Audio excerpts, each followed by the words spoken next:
Bom dia aos irmãos, graça e paz em nome de Jesus. Nós estamos reunidos hoje entre irmãos, e aqui o Senhor está no nosso meio, nos abençoando. Tenho a certeza que Ele falará conosco, tenho a certeza que este dia será um dia de darmos muitas risadas, teremos aqui as Olimpíadas na Chácara Manaim, já chamei minha família toda para a gente levar o maior quadro de medalhas, tá brincando? Tá bom? Então eu creio que Deus irá nos abençoar com essa comunhão tão gostosa, tá bom? Você que está em casa, quero transferir também estas bênçãos sobre a sua vida. Para aqueles que ainda não me conhecem, meu nome é Jonatas, sou esposo da Claricinha, da Clarice, Outros falam Crá, pai da Radassa, sou fruto dessa igreja local, sou de nascimento espiritual dessa igreja local, ganho aqui, lapidado aqui, preparado aqui, fruto daqui, dei muito trabalho aqui, mas sou fruto dessa igreja local. Amém. Também tenho tido a graça de Deus de ter essa direção de, junto com o chamado, ser preparado como ainda, sou estudante técnico de enfermagem e quero colocar um pouquinho da experiência junto disso, colocar o que nós iremos observar na palavra de Deus, aonde o Senhor Deus, o médico dos médicos, Ele deixa um estado clínico aqui de um paciente, aonde nós podemos observar nesta manhã a morte, a enfermidade, o remédio, mas também a cura que o nosso Deus oferece a ele. Antes disso, eu queria abençoar a sua vida, orar com você, declarar a graça de Deus sobre você que está aqui no ambiente e sobre a sua vida que está em casa. Senhor, obrigado por esta manhã. Nós temos a certeza que foi o Senhor que preparou este dia. Nós temos a certeza que foi o Senhor quem nos chamou para este dia. Nós temos a certeza que o Senhor nos abençoará. Nós temos a certeza que neste dia muitas e muitas pessoas receberão libertação, salvação, cura, restauração na sua vida emocional, física, Deus. Senhor, nós queremos declarar que a Tua palavra possa entrar no mais íntimo, Senhor, porque ela é poderosa mais do que uma espada de dois gumes, dividindo alma e espírito, juntas e medulas, e apta para discernir os desejos e os pensamentos do coração. Assim diz a Tua palavra, e assim nós cremos. Repreendemos toda e qualquer ação do inimigo, tudo aquilo que tenta e tentará atrapalhar a Tua palavra, este momento gostoso, este dia, nós declaramos fora, porque nós cremos que este dia já está registrado e aprovado pelo Deus Todo-Poderoso. Nós Te agradecemos, em nome de Jesus, amém. Só deixa eu dar mais uma explicação. Assim que finalizar a ministração, eu pedi para preparar uma canção ali, então todos nós ouviremos. Depois da canção aí eu vou pedir, por favor, pela gentileza do Kiko, para que ele ore por todos nós. Mas vamos lá. Eu queria começar esta ministração nos relembrando do que nós temos vivido neste século 21. Onde milhões e milhões de pessoas morreram, não é verdade? Por causa de um vírus. E no período de tantas mortes, daqui a pouco, nós temos aí uma vacina, um antídoto, que traz uma esperança. Nós tivemos em 1928, Alexander Fleming, este homem, um médico, trabalhando num hospital em Londres.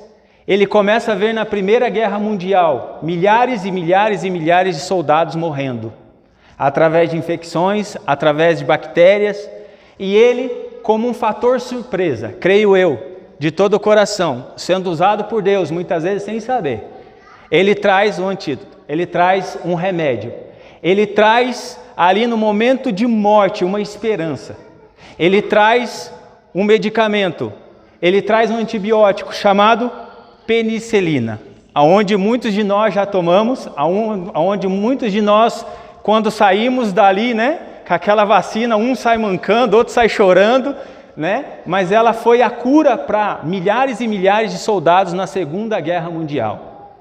Aqui nós nos deparamos em Isaías, capítulo 38. Nós vamos ver do verso 1 a 5. Se você estiver aí com a sua Bíblia, quero convidar você para que abra em Isaías, capítulo 38, do verso 1 a 5. E o tema da nossa mensagem, para aqueles que estão anotando, é o quadro clínico de Ezequias. Nós vamos ver um homem aqui, um rei que é temeroso ao nosso Deus, um rei que serve ao Senhor com fidelidade, um homem que não se desviou dos caminhos do Senhor, um homem muito crente, mas ele vai se deparar com um quadro clínico não muito agradável. Então olha o que acontece. E o primeiro ponto da nossa reflexão nesta manhã é o estado do paciente. Vamos ver o verso 1, diz assim: naqueles dias, Ezequias adoeceu de uma enfermidade mortal. Veio ter com ele o profeta Isaías, filho de Amós, e lhe disse: assim diz o Senhor, põe em ordem a tua casa, porque morrerás e não viverás. Bom, aqui nós temos um homem de renome, não um homem simples, um rei, que tem sobre a sua responsabilidade aquela nação de Judá.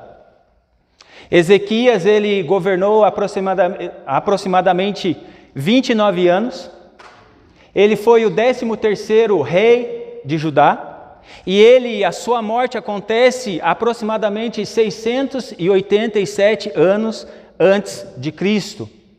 Ele tem, depois à frente nós vamos ver isso, um filho que assume o reinado precocemente e traz alguns desconfortos à nação de Judá também.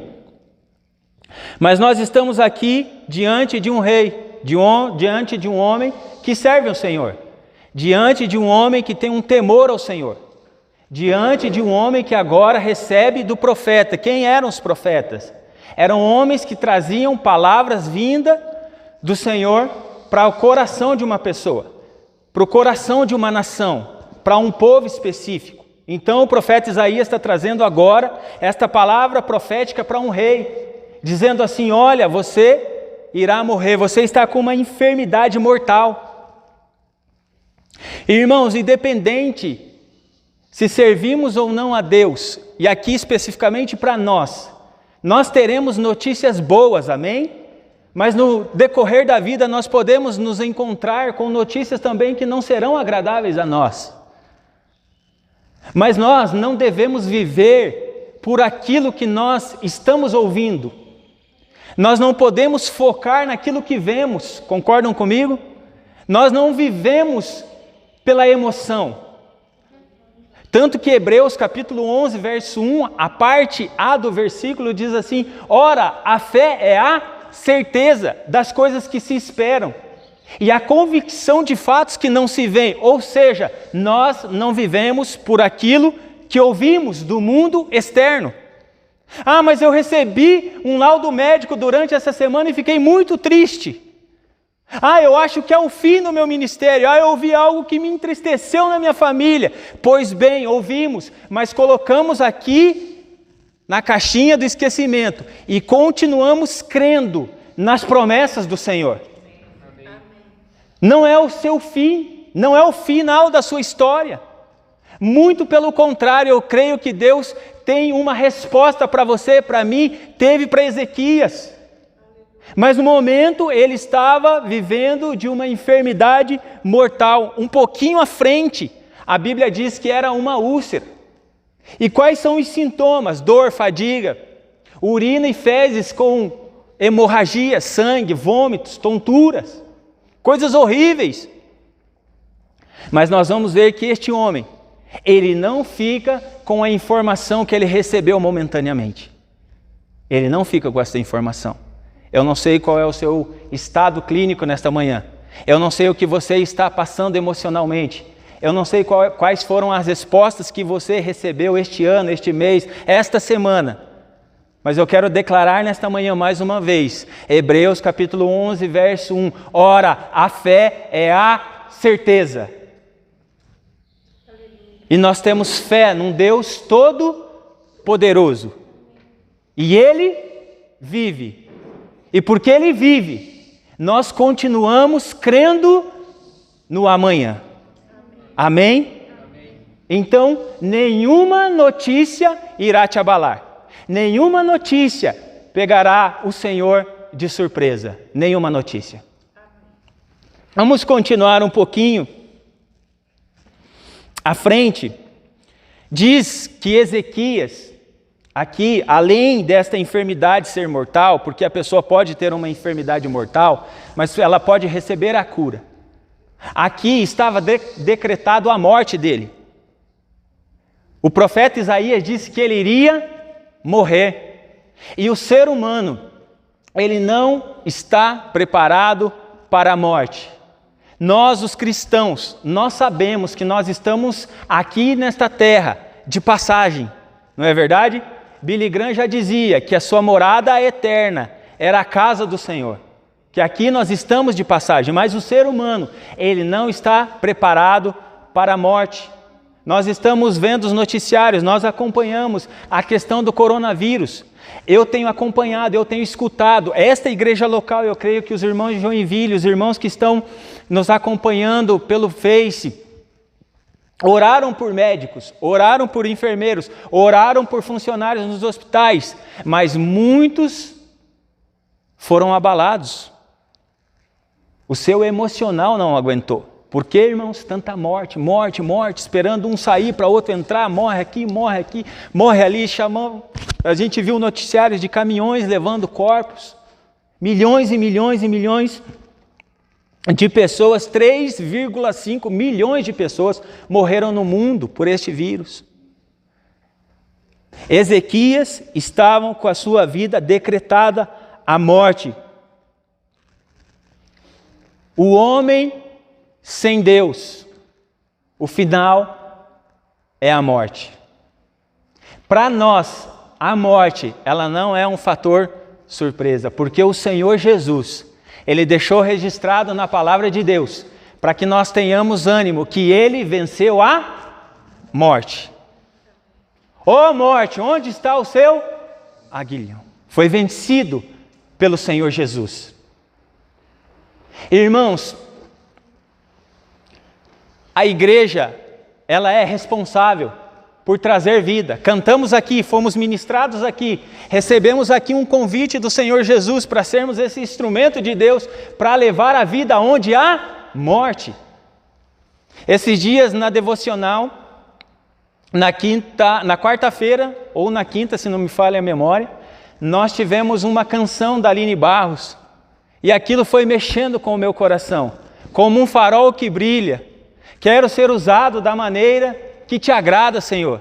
Aquilo foi mexendo comigo, aquilo foi me incomodando. Eu estava em um estágio no CAPS, onde trata com pacientes, com seus emocionais abalados, e nós estávamos para atender alguns pacientes, e eu me deparei com uma cartilha, que nós tínhamos que ler essa cartilha. E dentro dessa cartilha, eu comecei a ler ali, junto com os alunos e o professor, e depois que eu ouvi esta música e pegando aquela cartilha, irmãos, um desespero me bateu. Porque eu reli aquela cartilha. E dentro daquela cartilha, onde consta no CAPS, ali tem algumas sequências para que o paciente seja curado.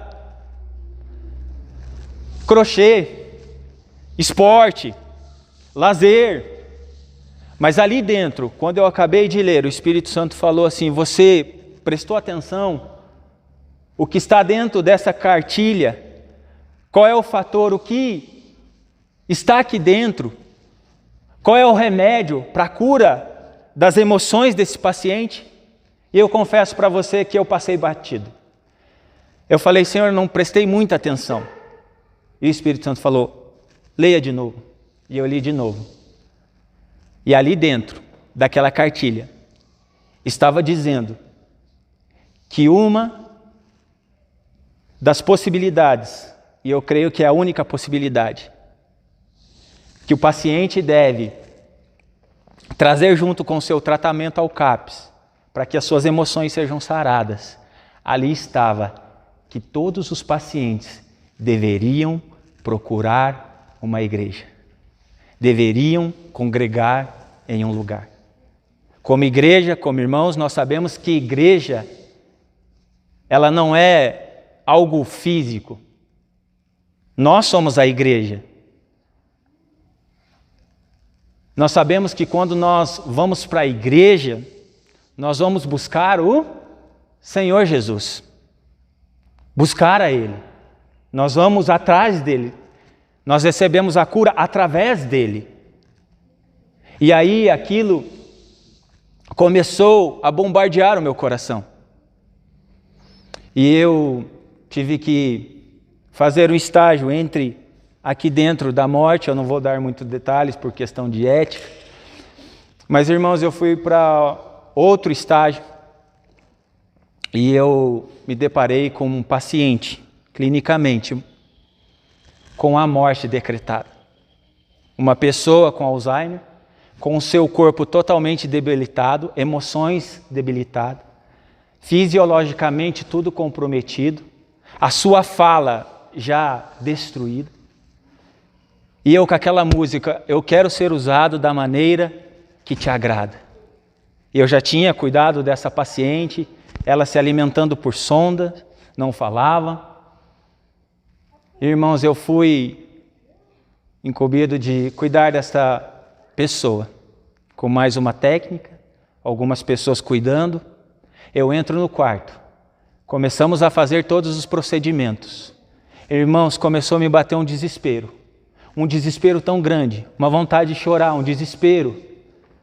E a voz do Espírito me fez uma pergunta naquela manhã: qual é o seu objetivo aqui? Qual é o seu objetivo aqui neste lugar? Eu sei que não era só clinicamente. Eu sei que o Senhor não me colocou ali só para isso. E me veio aquela palavra que o sangue daquela mulher seria cobrado de mim. E imediatamente, eu não sei te explicar, aquela sala, toda cheia de gente, sumiu todo mundo. Sem ninguém pedir, um foi saindo, o outro foi saindo. Ficou só eu e aquela pessoa.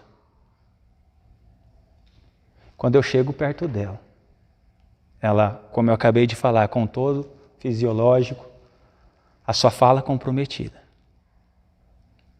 E eu falo assim: a senhora quer aceitar Jesus? E eu tenho certeza, irmãos,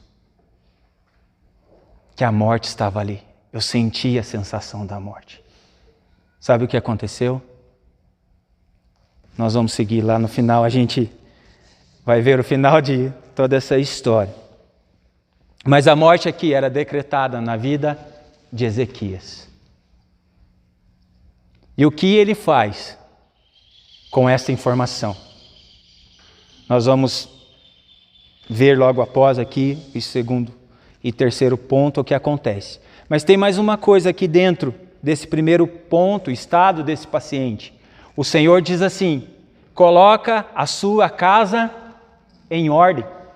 Havia alguma coisa ali dentro da casa de Ezequias que não estava normal, estava em desordem.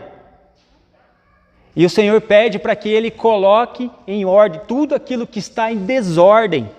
Vai causar um problema. Pode ser o mínimo que possa ser aquela desordem, mas tira a nossa paz, gera dor, gera sofrimento.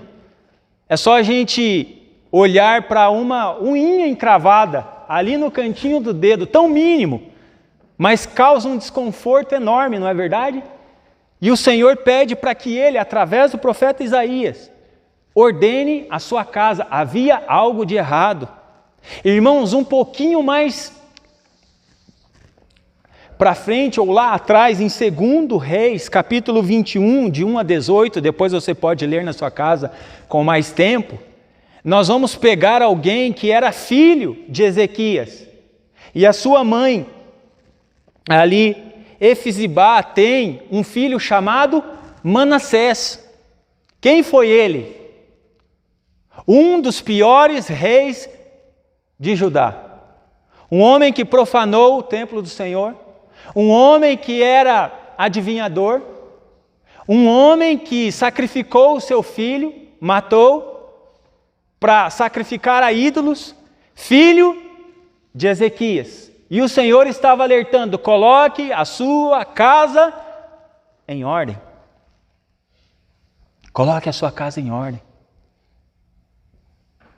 Então, nós devemos entregar tudo o que é nosso, nosso coração, nossa casa, estar atento àquilo que o Senhor tem nos alertado. Olha, tem áreas que precisamos consertar com a ajuda do Senhor. Ora, tem horas que o Senhor nos dá um puxãozinho de orelha, precisamos ouvir, precisamos consertar, para que não tenhamos aquele desconforto final. Coloque a sua casa em ordem. Mas vamos seguir. O segundo ponto desse quadro clínico de Ezequias: remédio do paciente. Qual foi o remédio que esse homem tomou? Qual foi o remédio que esse homem recorreu?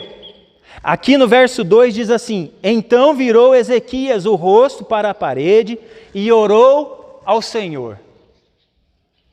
Qual foi o remédio que ele pegou para ele? Qual foi o remédio que ele tomou? A oração. Nós tínhamos ali no nosso local de oração, onde nós fazemos toda semana um período de oração, um quadro que diz assim: tudo pode ser mudado pela oração. Tudo. Por quê? Porque a oração é um momento que nós falamos com Deus. Deus tem diversas maneiras para falar conosco, não é verdade? Através da natureza, através de uma canção, através da palavra, através de um irmão, através de um noticiário. Ele tem inúmeras formas, mas nós temos uma maneira só de falar com o Senhor. E qual é essa maneira? A oração. Você tem uma arma importante na sua mão: a oração. Tudo pode estar dando errado, o mundo está dessa maneira que nós recebemos os noticiários. A igreja está caminhando desta maneira, mas nós temos o poder da oração. A morte está próxima, você tem o poder da oração. A enfermidade tomou conta de uma situação, você tem o poder da oração. Uma pessoa, um familiar está com o emocional abalado, você tem o poder da oração. E temos a certeza que quando nós falamos, o Senhor está ouvindo. O Senhor está te ouvindo nesta manhã. O Senhor está ouvindo você que está aí na sua casa, clamando por Ele, chamando por Ele. Qual é o outro medicamento que Ezequias toma aqui? Qual é o outro medicamento que ele utiliza aqui? O quebrantamento, o choro. A Bíblia diz que ele chorou amargamente, ele ficou e se tornou quebrantado diante do Senhor. Derramou as suas lágrimas, colocou diante do Senhor as suas emoções. Sabe, tem pessoas que elas vão guardando para dentro de si as suas emoções e se tornam como aquela panela de pressão que cedo ou mais tarde, o que vai acontecer? Bum! Vai explodir. Ele, através da oração, ele demonstra ao médico dos médicos as suas emoções. E você está no lugar certo, diante da pessoa certa, para falar tudo aquilo que tem te incomodado, que tem te abalado, que tem te entristecido, que tem mexido com a sua mente e com o seu coração. Você tem o direito de ir aos pés do médico dos médicos e chorar. Ir aos pés do Criador e falar: Senhor, está tudo diferente. Senhor, eu preciso de uma intervenção sua. Senhor, eu preciso de um toque seu. Senhor, eu necessito de um abraço nesta manhã do Senhor. Senhor, da maneira que está, eu não aguento mais. É abrir o coração com as suas orações, mas também com a sua emoção. Todo remédio, ele precisa da colaboração do paciente. Uma ocasião chegou um paciente para o doutor e falou assim: doutor, escuta, aquela medicação que o senhor me passou não resolveu nada. O doutor falou assim: mas como que você está usando? Não, eu nem estou usando, eu só deixo ali em cima da televisão, mas não está surgindo efeito nenhum. E não vai surgir também, né? Não vai fazer mesmo efeito. Depende do paciente. Para chegarmos ao final, o terceiro ponto, cura do paciente, verso 4 e 5. Diz assim: então veio a palavra do Senhor a Isaías dizendo: vai e dize a Ezequias, assim diz o Senhor, o Deus de Davi teu pai, ouvi a tua oração e vi as tuas lágrimas, acrescentarei, pois, aos teus dias 15 anos. Através da sua oração, do seu quebrantamento, de voltar ao Senhor, de não ficar lá, como nós começamos ali falando, voltados para as notícias, para as informações, mas buscando ao Senhor, ele obtém a sua cura. Ele é tocado pelo Senhor. E nós sabemos que todos os pacientes que passam pelo período de morte e têm a graça da vida, eles dão um valor na vida. Eles se alegram, eles são tomados de euforia. E sabe o que acontece depois da cura deste homem? A Bíblia diz, no verso 19, que a atitude dele perante essa cura do Senhor, diz assim no verso 19 do capítulo 38 de Isaías: os vivos, somente os vivos, esses te louvam, como hoje eu faço. O que ele está fazendo perante essa cura? Louvando ao Senhor.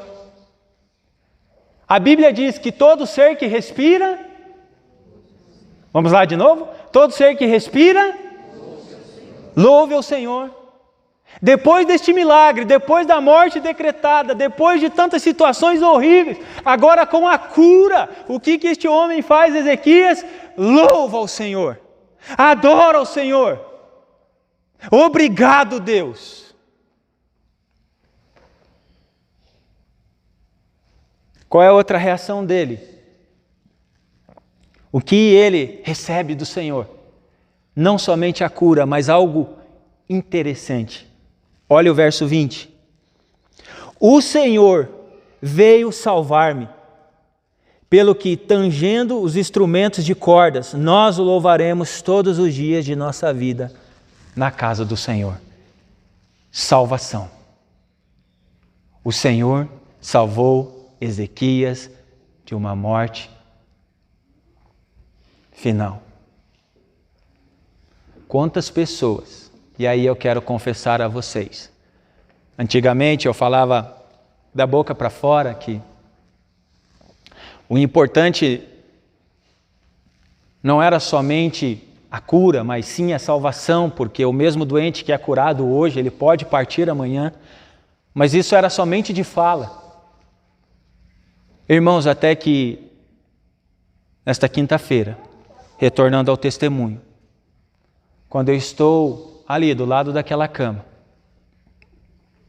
com aquela pessoa totalmente comprometida, e com aquela pergunta no meu coração, quase que me destruindo: por que você está aqui? Sozinho naquele quarto, relembrando de que há um propósito, nós estamos aqui para um propósito.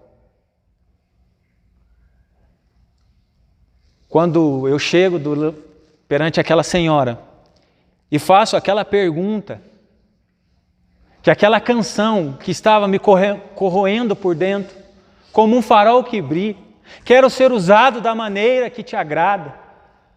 E eu pergunto para ela: Senhora, neste momento, quero aceitar o Senhor Jesus como Senhor e Salvador? Irmãos, eu experimentei, pela graça de Deus, alguns milagres. A minha vida é um milagre. Segundo milagre é ter casado com a minha esposa. Terceiro milagre é ter tido a minha filha. Mas brincadeiras à parte, eu trabalhei em um hospital aqui da região e Deus me deu a graça de ver alguns milagres. Mas como aquele eu nunca vou esquecer de quinta-feira. Quando eu chego e pergunto para aquela senhora, a senhora quer receber o Senhor Jesus como seu Senhor e Salvador? Irmãos, aquela senhora, e eu já estava pensando de fazer uma oração, levando ela a receber Jesus somente no seu subconsciente. Eu não sei te explicar, mas eu sei que Deus está no controle. Aquela senhora, ela começa a falar na cama. Eu quero receber, e eu levo ela ao Senhor Jesus. Então, faça essa oração comigo, Senhor Jesus, né? Aquilo que nós somos instruídos, e ela repete aquela oração. Depois que ela repetiu aquela oração, não se ouve mais, e não se ouviu mais as palavras daquela senhora. Quero ser usado, Senhor, da maneira que te agrada. Quero finalizar nos relembrando, como aquela cartilha que eu li lá naquela unidade, que nós não estamos aqui somente para sermos mais um. Nós estamos aqui para levar essa mensagem de salvação, de libertação e de cura. Nós estamos aqui porque nós temos um Deus que Ele tudo pode. Eu não sei como você chegou aqui, eu não sei como você está na sua casa, mas eu quero te dar uma notícia nesta manhã. Nós temos um Deus que pode te saurar, que pode te curar, que pode te salvar nesta manhã, que pode te libertar de todo vício, toda dor, de tudo aquilo que você esteja enfrentando. Amém? Vamos orar. Eu quero encerrar com 1 Coríntios capítulo 2, verso 9, onde diz: aquele que começou a boa obra em vós, há de completá-la até a volta de Cristo Jesus. Filipenses, perdão. Vamos encerrar esse momento orando ao Senhor. Deixa eu só corrigir aqui, Filipenses 1:6, tá bom? Perdão, Filipenses 1:6. Vamos encerrar esse momento. Eu queria pedir para que colocasse a canção, por gentileza. Vou pedir para o Kiko vir se posicionar. Vamos escutar e assim depois ele irá orar conosco. Queria que você fechasse seus olhos, ficassem de pé, a maneira que sentado, a maneira que você se sentir melhor.